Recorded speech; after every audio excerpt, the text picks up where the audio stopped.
2월 5일 만만한 뉴스입니다. 정부가 지난달 30일 정부 서울청사에서 이낙연 국무총리 주재로 제20차 장애인 정책 조정위원회를 개최했습니다.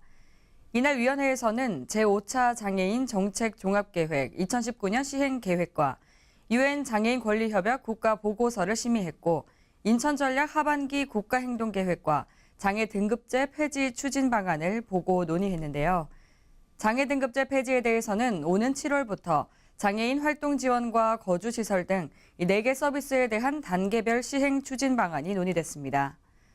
장애 등급제 폐지는 종전의 1에서 6등급 체계를 장애의 정도가 심한 장애인과 심하지 않은 장애인으로 단순화하고 장애 등급이 아닌 장애인 개개인의 서비스 필요도에 대한 종합조사를 통해 대상자를 선정하고 지원하는 것입니다. 종합조사는 일상생활 수행 능력과 인지 행동 특성, 사회활동, 가구 특성 등에 대한 종합적 평가가 포함됩니다. 정부는 장애 등급제 폐지 시행으로 인해 현장에서 장애인 당사자들이 혼란을 겪지 않도록 지자체와 장애계와 함께 남은 기간 동안 충실히 준비해 나갈 예정이라고 밝혔는데요. 서비스 지원 기준도 개편됩니다. 현물, 현금 지원 등의 서비스는 필요도에 대한 종합조사를 통해 꼭 필요한 대상자를 지원한다는 것이 정부의 방침입니다.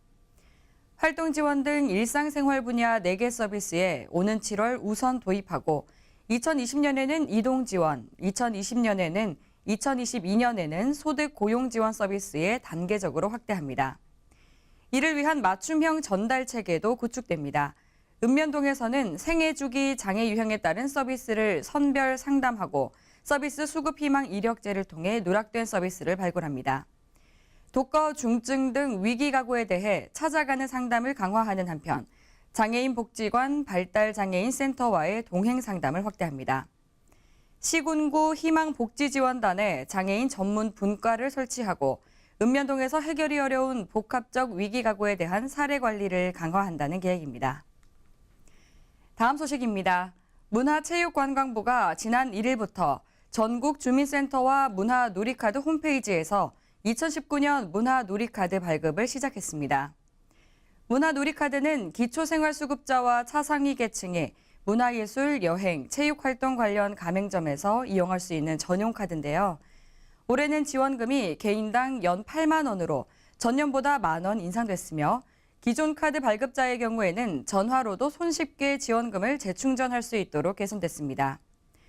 통합문화이용권 사업은 기초생활수급자와 차상위 계층의 삶의 질 향상과 국민 간의 문화 격차를 완화하기 위해 추진하고 있는 사업입니다.